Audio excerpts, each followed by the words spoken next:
At ang sakramento ng pagpapahid ng banal na langis, nagpapahaba ng buhay.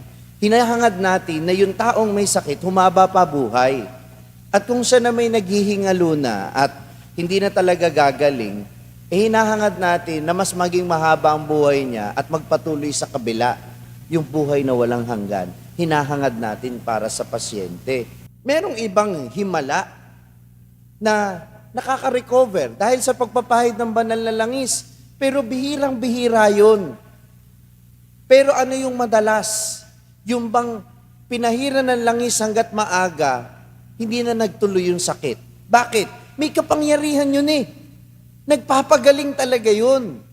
And you deprive the patient of the healing of Jesus when you deprive them of the sacrament of healing.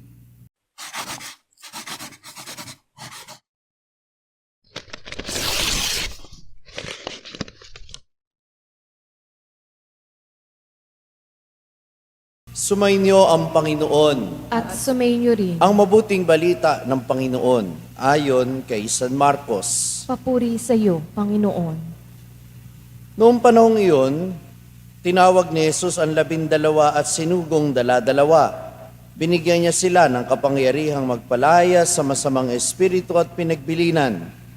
Sa inyong paglalakbay, huwag kayong magdala ng anuman maliban sa tungkod, ni pagkain, balutan, salapi sa inyong lukbutan o bihisan, ay huwag kayong magdala. Ngunit, magsuot kayo ng panyapak. Sinabi rin niya sa kanila, sa alinmang tahanan ng inyong tuluyan, manatili kayo roon hanggang sa pag-alis ninyo sa bayang iyon. Kung ayaw kayong tanggapin o pakinggan sa isang dako, umalis kayo roon at ipagpag ninyong alikabok sa inyong mga paa bilang babala sa mga taga roon. Kaya tumayo ang 12 at nangaral sa mga tao na napagsisihan nila at talikdan ang kanilang mga kasalanan. Pinalaya silang maraming demonyo sa mga inaalihan nito, pinahiran nila ng langis at pinagaling ang maraming may sakit. Ang mabuting balita ng Panginoon. Pinupuri ka namin, Panginoong Hesukristo. Magandang umaga po sa inyong lahat. Pagbati natin sa mga nakasubaybay sa live streaming. Alam po ninyo nito mga nakaraang araw, narinig natin yung mga ginawa ni Jesus sa kanyang paglalakbay sa iba't ibang lugar. Yung karaniwang ginagawa niya, nagpapagaling ng mga may sakit, nagpapalayas ng masamang espiritu, at nagpapahayag ng mabuting balita. At itong lahat ng ito ay ipinagkakatiwala naman niya ngayon sa 12 hinirang niya bilang mga alagad na isinugo niyang dala-dalawa. Matatandaan ninyo na ang Panginoon sa ibang bahagi at sa ibang manulat ng Ebanghelyo, nagsugo rin siya ng 72 na mga katuwang din ng mga alagad o ng 12 ito para ipagpatuloy yung ginagawa ni Jesus na pagpapagaling, pagpapalayas ng masasamang espiritu at pangangaral ng mabuting balita. Dahil alam ni Jesus na kahit siya'y Diyos, kapos ang kanyang katawang lupa para ito'y magampanan ng buong buo at mas marami ang makaranas nito. Kaya ginamit niya humilang siya ng kanyang 12 alagad at ng 72 pa nakatuwang ng mga alagad na ito para yung gawain ay mas malawak ang marating. Subalit, nais kong bigyang pansin natin ngayon ang isang detalye na malamang ay hindi natin masyadong napapansin, lalo na sa Ebanghelyo nito ni San Marcos. At sinasabi po na sa lahat ng Ebanghelyo, si San Marcos lang ang nagbanggit na sa pagpapagaling ng mga may sakit ng mga alagad, may ginagawa sila. Ano ang ginagawa ng mga alagad? Pinapahiran ng langis ang mga may sakit. Kaya, isa ito sa mga talata na ginagawang batayan sa pagpapaliwanag ng sakramento ng pagpapahid ng banal na langis na niloob ng Panginoong Hesus na italaga itong pagpapahid ng banal na langis sa mga may sakit bilang isang sakramento. At dahil bihira naman itong mapag-usapan, alam niyo kung bakit? Tanong niyo sa akin bakit? Tanong niyo sa akin bakit? Sabi, sa lahat ng sakramento, yan ang pinakaayaw. Kaya bihirang mapag-usapan. Kaya gusto ko ngayon, itong maging tuon ng ating pagninilay. Una, itinilaga ni Jesus itong pagpapahid ng banal na langis bilang sakramento at ito'y kinilala ng simbahan bilang sakramento dahil ito ay kagaya ng ibang sakramento, nagpapahayag ng awa at pag-ibig ng Diyos. Amen? At ito'y may kapangyarihan na magawa kung ano ang ginawa ni Jesus noon ay maranasan natin ngayon sa pamamagitan ng kanyang dakilang kapangyarihan. Kaya nga, natatandaan nyo, sinermon ko nitong mga nakaraang araw, wala pang isang linggong nakalilipas, yung bang ginagamit ng Panginoon na daluyan ang mga simpleng bagay, yung mga simpleng bagay, ginagamit ng Panginoon upang maging daluyan ng kanyang kapangyarihan, di ba? Yung damit ni Jesus, yung laylayan, nung hinawakan ng may sakit, gumaling. Yung mga relics, yung mga imahen. Sa binyag, yung tubig, hindi lang yan nakapaghuhugas ng bumbunan ng bata. Yan ay nakapaghuhugas ng kaluluwa mula sa kasalanan. Yung langis, yan ay nagbibigay ng lakas sa kinukumpilan. At para sa may sakit, yung langis ay nagdudulot naman ng kalakasan at kagalingan. Nakatotoong isipin na yung langis, at ito ay lingid siguro sa kaalaman ng marami sa atin, yung langis na ginagamit sa sakramento, hindi yan, sa patakaran ng simbahan, hindi pwedeng kung ano-anong langis lang yan. Hanggat maaari, dapat yung langis o dapat talaga, no, yung langis na binabasbasan para sa may sakit, katas ng puno o ng halaman.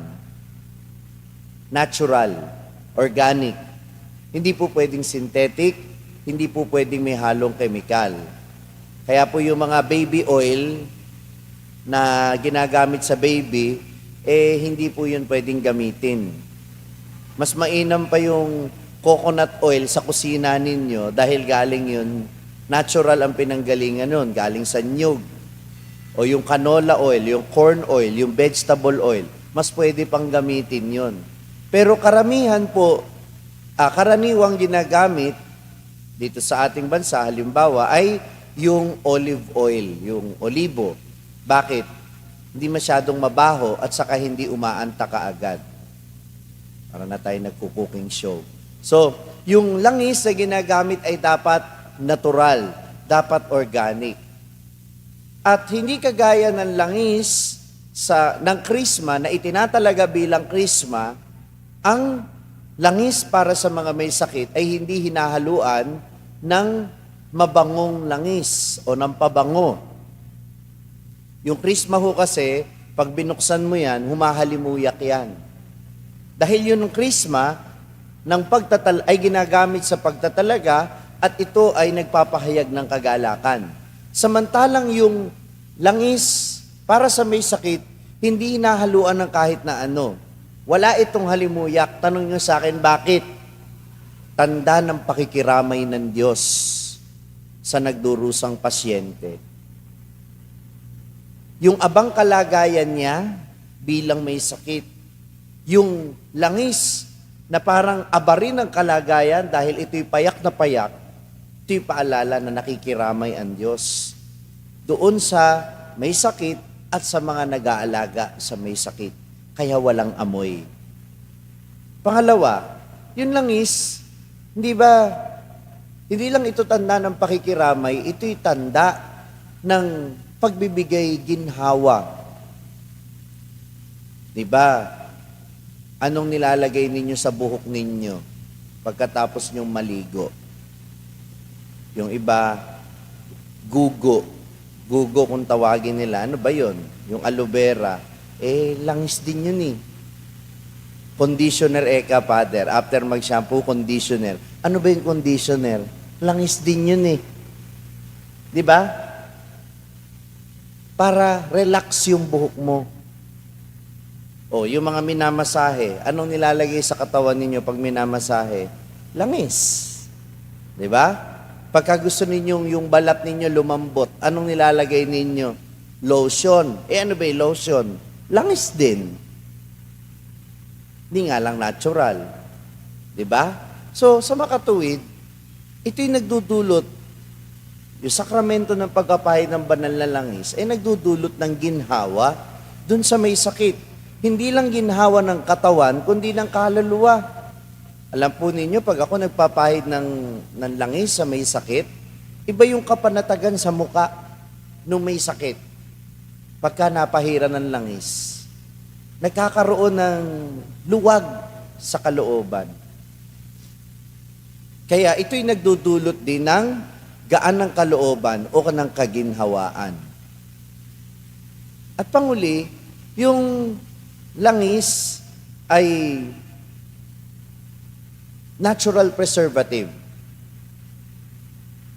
Kaya nga kayo, kapag lumalakad kayo, ano ba binabaon ninyong ulam? Di ba prito? Pag umaalis kayo, kung ayaw nyo napapanis ka agad, lutuin, ibabad sa mantika. Tama o mali? Because it is preservative. At ito yung nagpapaalala sa atin. Di ba ang ganda nga sa Tagalog? Ano yung sa Tagalog yung preservative? Nagpapahaba ng buhay.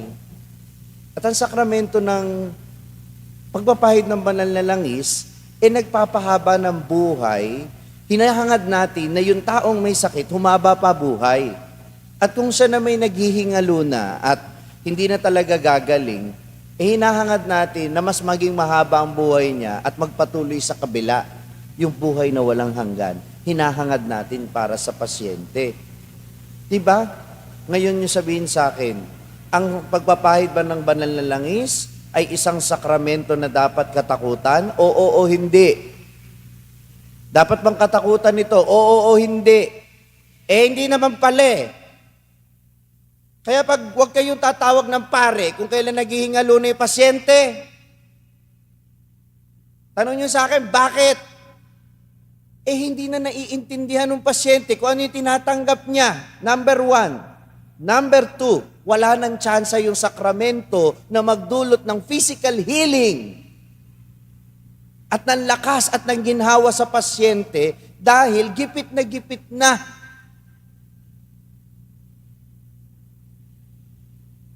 Merong ibang himala na nakaka-recover dahil sa pagpapahid ng banal na langis. Pero bihirang-bihira yun. Pero ano yung madalas? Yung bang pinahiran ng langis hanggat maaga, hindi na nagtuloy yung sakit. Bakit? May kapangyarihan yun eh. Nagpapagaling talaga yun. And you deprive the patient of the healing of Jesus when you deprive them of the sacrament of healing. Tapos, paano pa makapangungumpisal, makapagsisisi ng kasalanan, yung may sakit, hindi na makapagsalita, hindi na makapag-isip. Father, pagka pinahiran kasi ng langis, baka mamatay. Lalong mamamatay yan kung hindi papahiran ng langis. Dahil hindi gagaan ang loob. Hindi makapagsisisi ng kasalanan. At hindi mapapaalalahanan na sa pinagdadaanan niya, kasama niya ang Diyos. Kaya please, baguhin na nga natin yung pananaw natin sa pagpapahid ng banal na langis. It is a sacrament of healing. It is not a sacrament for the dying. Oo, pag mamamatay na, tumawag pa rin ng pare. Pero hanggat malakas pa, tumawag na ng pare. Para mapakumpisal, para magdulot pa ng kagalingan. Yung sinasabi ko na minsan himala O ako, nagpahid ako ng langis sa may sakit. Umiiyak na yung mga tao kasi wala na, hindi na makausap yung may sakit. Talagang parang talagang hinihintay na lang nilang malagot ang hininga nung may sakit. O nagdumating ako doon, pinahiran ko ng langis yung may sakit. Kinabukasan, nagpunta yung kaanak. Akala ko, magpapaschedule niya ng misa sa burol o sa libing. Yung pala, kaya pumunta doon para ipagpasalamat na pumunta ako. Tanong niyo sa akin, bakit? Nung umaga daw na yon, yung may sakit, nakakakain na uli at nakadilat na at nagsasalita na uli. Nabuhay yung patay. Yung mamamatay na nabuhay. O baka naman magpahiling kayo sa akin. Hindi. Yun minsan ko lang naranasan. Hindi ako yun Yung sakramento yun. O tingnan ninyo. Pwedeng mangyari yun. Kaya huwag nyo iniisip na, iba pag nakakita ng pari, kala kayo sa pari, kamatayan. Mukha ba kaming kamatayan? Diba? Kaya ako, naging paksa ito ng pagninilay sapagkat gusto ng Panginoon maranasan ng mga may sakit na sila'y pinapagaling, sila'y minamahal, at sila'y dinudulutan niya ng kanyang awa. Amen?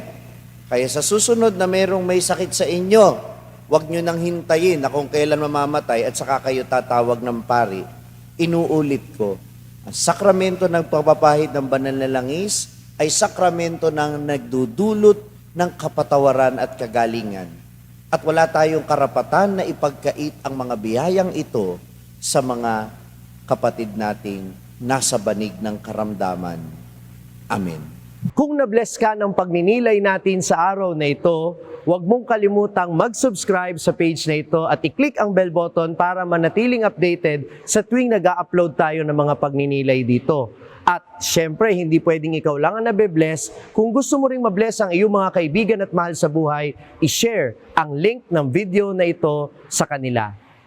Ako po si Father Franz Dizon, ang content creator ng Sa Madaling Sabi na matatagpuan ninyo sa iba-ibang social media platforms.